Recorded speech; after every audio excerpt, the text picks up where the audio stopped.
Welcome to your Mental Health Matters podcast, a community-minded mental health podcast providing real-life mental health talks supporting parents, educators, and students.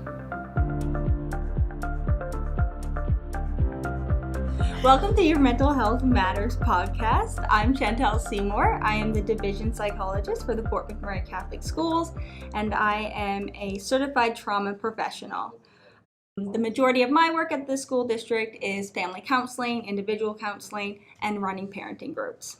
So one of the main reasons why we wanted to do a podcast was I was finding over the years that parents didn't have the time to show up for evening meetings or in the middle of the day. I think being a parent is probably the hardest job on the planet. Absolutely is. So I wanted to make sure that we had a way of getting the information out there and helping parents, because as a family counselor with the district, I know that families are struggling. And I thought that this might be a great format to deliver that information. And I'm hoping that the community can join in with us and submit questions as we go through the school year. So without further ado, I have some great co-hosts here with me today. Melanie, would you like to join in and introduce yourself? Sure. My name is Melanie Fraser. I am the mental health coordinator for Fort McMurray Public School Division. In my role, I also do clinical supervision. I'm working with overseeing all 16 schools, and I do a lot of work with the parents, connecting with them, building those relationships, and really trying to navigate them to help support them whatever they need. Yes. So good. Awesome. And we also have Joel. Hey, so good to be with you all. That's such a cool dream you dreamed up here, Chantel. And it's so neat to come together as different school boards, as different people in the community to really care for Fort McMurray well.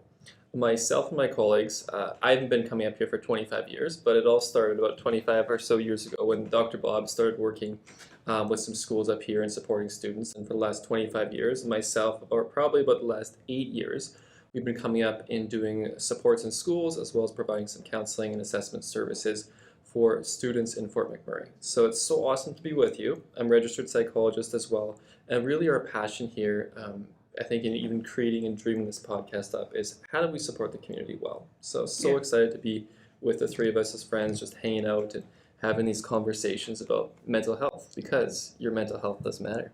Ooh, good one. I like that plug. So over the course of the school year, we'll be meeting about once a month to put out a podcast. Again, keeping in mind that parents are very busy, keeping it short and to the point, and just providing the research, practical strategies, and life experiences, providing that information to parents, and hopefully reaching them. And I hope from the bottom of my heart that this actually helps families, and I'm hoping that they'll reach out to us, because this is really for them. This is for them. We want this to be for our population, our kids, our parents. And the more we know about what they want, the more we'll be able to apply, make our answers accordingly based on what their needs are. And that's the most important thing. We want to listen to what parents have to say. Yeah. So good. And I think being in Fort McMurray, we're very unique. Yeah. We've been through a lot in the last 5 years, and I think that our families and our challenges are unique to our population. So having something that's specifically for our population and our community just really hits home, and I hope that the parents enjoy it. Makes sense. Yeah. So good. So I got a question for you ladies. What do you want to cover this year? What are a few important topics that we're going to cover in probably our 10 or so episodes this year? Yeah, and there's so many things that we get asked, both Chantel and I in the school system, and we have many hot topics. Mm-hmm. Some of the hotter topics are that anxiety that kids feel. Definitely. Why is my child screaming before coming into class? Why are transitions so difficult? Mm-hmm. These are the pieces that I find a lot of parents are really questioning, right? They just can't understand why their child is so dysregulated. And we can provide some really good information, clear information, and maybe some guidance of how to help support that. Yeah, so good. That's an important trending topic. Any others kind of you think of, Chantel? And as you're listening to, we really want your feedback, so we're sending out some surveys. You can find us online as well. We'd love to hear your thoughts and feedback as to what's most important that you'd want us to cover in this podcast this year as well. Absolutely. I think some hot button topics for me would be bedtime routines. That's a good one. That's definitely one that I come across a lot. And also parents ask me, how am I able to fill my child's cup? How am I able to be there for my child when I'm running on empty? Yeah. That's a big How one. to be there. So I think those are some of the things that I'd like to cover over the course of the year. Yeah. And if there's anything that comes up throughout the year, we can always just pull that too. But there's definitely a lot of topics that we could Totally. pull from Totally. between the three of us. I'm so glad you mentioned that about parents too, because as much as it is a podcast about supporting our students, it's about you as parents, how we can support you, and as well as education professionals. We all have that background. I am a teacher, I've worked as a school counselor, worked in school admin, and we all kind of come from that school lens. So we also want to be mindful in terms of supporting our local school communities up here and possibly in other regions as well. So those are a few considerations. I know for me, I'm super passionate about supporting ADHD. I myself, of course, have ADHD, so maybe I'm a little biased there. But I see a lot of students in my clinic, and there's some great supports and strategies that we can do to really help support those types of students, as well as emotional regulation. That's probably one of the other key things that I see a lot and support a lot. How do we develop those strategies at school as well as at home to develop awareness around emotions and begin to facilitate emotional regulation? So those are probably a few highlights, but I'm sure we look forward to your ideas and hearing some other things that we're going to cover in this year as well. I guess season 1 of the podcast maybe. And then the other thought I had, as this is an About Us podcast, is what would be just, I don't know, one fun fact or a couple of fun facts that each of you maybe want to share, maybe related to your profession, related to what you're doing. It could be just something totally fun that helps our audience just get to know you as well. Yeah, and maybe add in what got us to the mental health field. I love it. Yeah, that's a good one. That's great. Do you want to go first? Sure. So I originally, it's a silly story, but I watched Harriet the Spy when I was 8 years old. Okay. And she went to see a child psychologist, and he had a closet full of games. Really? And I was like, that's what I want to be when I grow up. And then as I got older and I started understanding the profession and actually what it did, I actually went into an undergraduate in psychology, but to do research. Wow. So I was supposed to do research until I came to Fort McMurray for a summer job in 2012. And I started working with United Way. Okay. And we would go to all the partner agencies in the community. And I kept going back to trauma. Great. Yeah. A lot of these agencies are working with the aftermath and the impact of trauma. Mm-hmm. And recognizing that, I couldn't walk away. So then I applied to counseling, and here I am today. That is your backstory. That is. So There it you go. started with Harriet the Spy. So you knew at age 8. I knew at age Great. 8, Okay. yes. That's Very very impressive. I don't know if I knew at age 8 that I wanted to be a counselor, but I knew I wanted to help. Great. My early years, I worked in group homes as Okay. a counselor in group homes, Great. and I always work with special needs populations. Was So that in Fort McMurray or somewhere? different? Ontario. Okay. Very Yeah, cool. so that was my background. I from the age of, honestly, I think my first job I was 14 years old, and I worked in a group home, and then I continued to work my way up, and I realized I want to do more. Great. I don't just want to do programming, behavior, plans. I want to actually learn how I could help support these families, because I found there was so much work with families that I couldn't access Great. because they needed more than just programming for their child with special needs. Yeah. They needed to know how to adapt. Right. They needed to know how to deal with all the strategies. So that kind of got me digging and getting my psychology degree. But then as I grew and I had kids, and then I had more kids, and then I had more kids. Like how many kids do you have? Is it 5? I have 5 That's kids. Right, right? I have 5 Wow. kids. 2 of them are my stepchildren, but Yeah. I've had them since they were babies, so they are my kids. Yeah. So But good. learning all about that, learning about blended families, Yeah. learning about, I've been in Fort McMurray for 21 years, so learning about being in a town that's highly traumatized Yeah. from all of the disasters we've had and Yeah. all of the issues we've had. It helped me grow, and I just really wanted to hone in my master's and my education around trauma and Neat. family work and parent work. Neat. And I've always been working in school systems Yeah. throughout group homes, school systems, and then in my private practice. So my passion runs very deep into my family life and work life. Yeah, I love Wow. it. Well, I mean, hey, our clinic's called Family Life, so I can relate Great. to that. But Great I think, segue. right? Yeah, I think backstory for me, I never knew what I wanted to do growing up. I always knew I wanted to help people, and this is a long backstory, so I'll keep it short. I think I went to school for about 6 or 7 different things. But when I was in high school, I either wanted to be a pastor, engineer, or teacher. And my ultimate dream was to be an NFL coach. Problem is, I don't live in the U.S., and that would probably be a long time away. But I love being able to help people, and just when I was after high school and just had graduated, I actually did a lot of coaching for sports. And there's something about getting people together on the same page, on the same team, and just working towards a goal. So I think that was just such a powerful experience. I thought, man, if I could get paid to do that, that'd be amazing. I didn't figure that part out, but thankfully I kind of drifted through engineering and then into education. My parents are both teachers and just really have an incredible legacy and just impact a lot of families in the local region. I grew up in Spruce Grove. So there was something about what they did that really inspired me. And yet I love teaching. As you guys know, I'm a teacher as well. But for me, I just knew there was something a little different that I just had to kind of explore a bit, right? Being ADHD, I just get bored very easily. So I think sitting in a classroom all day just would be tough for me as well. So anyway, I did my teaching degree, really enjoyed being a teacher. I worked as a school counselor, a bit in school administration, and then kind of just began to emerge and unfold, working with a lot of families, supporting students, but also kind of working in schools and just how do we support schools well. So I'm not an NFL coach, but I guess I am a coach in a way as a psychologist that get to support, whether it be parents and teachers in schools or parents and their children. How do we get on the same page, be a team, and journey together through whatever life's challenges bring us? So that'd be my backstory. I guess one fun fact too would be I grew up on a farm just outside of Spruce Grove, which is about, central Alberta, close to Edmonton. And my brother still has a large cattle farm, which I help out with, and we've got some purebred Simmental cattle. So that's pretty yeah, cool. that's what I like to do in my free time. How about you guys? Nice. One fun fact, and we'll wrap up our intro episode here. Oh, Melanie, you go next. Oh, Putting you guys on the Think about spot it. here. Yeah. Right, there you go. Fun fact. What was the question? Fun fact? Fun fact. What do you like to do for fun? Something we might not know about you. See if you can surprise us. Yeah, I have a keen interest in mixed martial arts.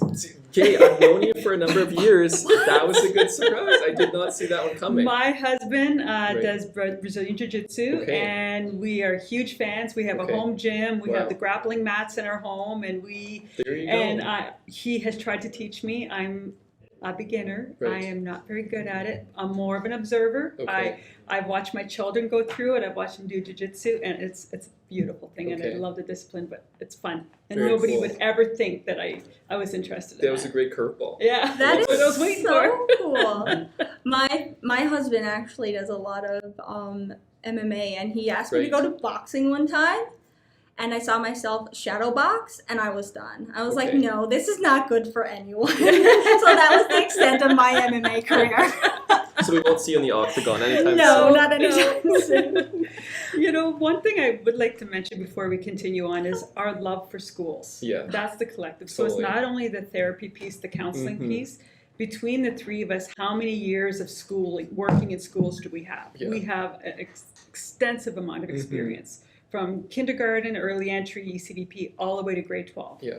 And I think that will be a really great piece that we'll be able to utilize in our conversations because Yeah. we'll be able to access all of our knowledge for that. Totally. That's what it's all about, right? It's Mm-hmm. like how do we work as a team, whether it be parents or teachers or just Mm-hmm. different school professionals that come in and be on the same page. I know in working in schools, it's so important to have everyone with that multidisciplinary lens. That's and it. Thinking not just, okay, here's some strategies for a student, but okay, how does that practically work in a classroom setting? Yeah. So just having the different angles and lenses, which is pretty cool.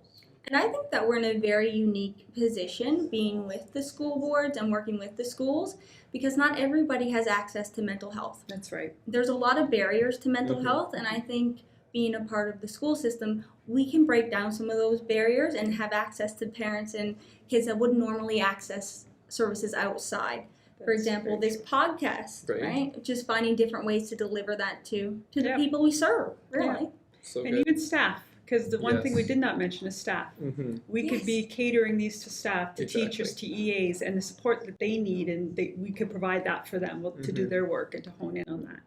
It's actually one of the funnest things I think I get to do, like come in and do professional development. I know you both of you do that as well. Yeah. Just diving in with educational assistants or teachers and how do we just support staff and just understanding and working through different mental health challenges and diagnoses. It's a lot of fun. I know September, that's the fun fact I should have shared. September is my favorite time of year. And that's kind of crazy for teachers. I'm sorry, Seriously? this is a tough year. It's I chaos. apologize in advance. but it's just energizing, you know. Even as a Yes, teacher, true. in the summer I got bored, so I always look forward to coming back to school, even as a student, you know. And there's just Yeah. something new and fresh about September, the challenges it presents, and honestly, teachers are the hardest working people. They've got They the are. hardest job in the world. What I do now is like that can't be compared to that. It's going into schools. It's easier. Yeah. But I was so pumped in the last couple weeks to get into schools, to see kids, to Yeah. work with kids. There's just such energy for me. My wife knows that. She's like, this is a good time of year for you, Joel. You're going to dive in, and it's just so good. There's something so special about being a Yeah. part of a school community, and just all of us coming together Yeah. to help each other. Absolutely. I am a firm believer that when the adults are doing well, kids do well. Right? And so we start Completely. with the adults and we work our way down to the kiddos. And I believe wholeheartedly that it does start with parents and staff because kids spend so much time with the staff That's right. at school.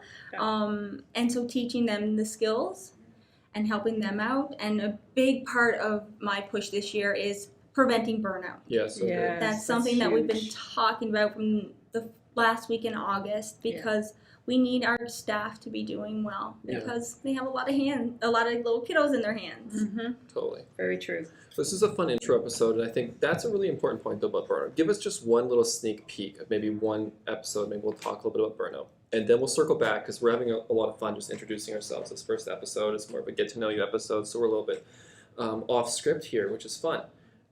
We got to go back to one fun fact, but give us a little intro, one tip for burnout for schools, maybe each of you, and then we'll get back to your fun fact. One tip for burnout Okay. that I've been very aware of is recognizing the signs Right. when you're starting to become Mhm. burnt out instead of when you're fully in it. So what are your telltale signs? And they're going to be different for Yes. everyone. Yes, Yeah. that's very true. And if nothing else, over the last few years in the school system, I have learned to recognize my triggers. Right. And that's when I need to put in a little bit more self-care. Yeah. And right. one of the things that I have learned over the summer, I read anything worth doing is worth doing a little. Right. Because I was the type of person that I always wanted, if I didn't have 45 minutes for a workout, All in. I didn't work Yeah, out. yeah. Right. Well, If I didn't tell have me about it. if I didn't have an hour to do something, then I couldn't do it. I really like that. Yeah, anything worth doing is worth doing a little. So even Yeah. if it's a 5-minute walk around the block That's with my okay. dog. Yeah. That's okay. That's the Yeah. biggest barrier for me. I do 5 minutes of it's like 7 minutes of my like Peloton type bike. So it's a knockoff, by the way. Not that fancy, but it's a Peloton type bike. 7 minutes at different reps. I get my heart rate up, and that is amazing. I feel great after. But Yeah. if I thought about biking for half an hour, I would never do it. No. No. So Yeah. you're right. It's those small attainable goals, Mhm. right? And a fun fact about me is I actually do have a Right, Peloton. I know you and do, I you're fancy. do Legit. love the Legit. Peloton. Wow. Mhm. I don't know enough about this. That will be another Yeah. conversation I think Okay. that we're going to have. Yes. Absolutely. So one of my strategies that Mhm. is for, sorry, the question was We were talking about burnout, burnout. self-care, Yeah. staff, things like Boundaries, Oh. and as counselors, we know that we Mhm. understand boundaries well. But for parents, for people in their jobs, Yeah. within the school system, we need to know where our limits are. We need to understand how to put up boundaries. One of the things I've learned that's been really helpful for me is it's feels a little juvenile, but it works. Is getting a script in my head of how to decline when Right, how to somebody say is. no. To say Yes. no, right? Mhm. It seems simple, but if you don't have that learned script, when you get put on the spot, It's you're true. gonna your knee-jerk reaction, okay, sure, and then you're gonna walk away and you're gonna be like, oh, I didn't Yeah. want to do that. Yeah. So those boundaries are so important, and knowing how to say no and saying it diplomatically, Yeah. and feeling okay and walking away with your head held high, Totally. knowing that I didn't offend them, Yeah. but I respected my boundaries so that I don't burn out. Yeah. Wow. So good. Love that. Here's my schedule. Here's my next availability. That's it, exactly. I've got a secret weapon on this side of things. I'm really bad with this because I love saying yes to everything. Yes, My you do. wife, she manages. She really keeps So your me. wife is She your keeps person. me You honed do. in. Yeah, I know I can't say yes to things, otherwise I'll get in trouble. So it really helps me. It's great. Yeah, so that's so good. I know we did some extra seminars, maybe it was last year, I think, about the mental health continuum model. Yes, So if you that's haven't heard of that, check it out online. It's developed right here in Canada, Mhm. and it's just a practical way. We talked about this last year, Mel. I think we might have talked a bit about it too, Chantel. We had principals or people at school just post it on their wall, and it was just a very chill way to just check in and have a sense of where staff are at, where each person is at. So Yeah. it's a great tool even for parents and teenagers. You might not want to talk about more kiddish kind of zones of regulation type language, but it's a way even for a parent and their teenager, if you're concerned about their mental health, you can kind of check in with them in a 4-colored system, so you don't have to have a half-hour interrogation with them about what's going on, and quickly know, okay, you're in this zone, let's pick a couple strategies, we're good to go. So we're having a lot of fun, ladies. I know this is kind of our intro, just get to know us. This one's a little bit less scripted, a little bit less direct. We promise that each of our sessions we're going to try to keep it about 20 minutes and really focus on specific content. But we're having fun, and we want you to be able to get to know us just a little bit more today. Chantel, we got to hear your fun facts though before we wrap up this intro fun session. Fun facts. Yeah. The Peloton one didn't count? I guess that one counted. You didn't really introduce it as that, so I guess you just kind of snuck it in there. I just kind of snuck it in there. Okay. But this has been absolutely amazing, and we just touched the tip of the iceberg Yeah. with the Yeah. information that we're going to be getting into. Mhm. So if you have enjoyed this conversation, please tune in monthly for our podcast. And if there's anything that you want discussed, please do not hesitate to reach out and let us know. As you can see, we love discussing mental health. There's a lot of passion here. And as we said at the beginning of this is for our community, and we want to make it about you. Thanks so much for joining us today. Please reach out to us if you have questions or comments about today's topic, or questions or suggestions for future topics. If you or someone you know is struggling with mental health, we encourage you to reach out to local agencies for support, as our podcast is not a substitute for counseling. If you require immediate support, please contact the crisis line or your local hospital.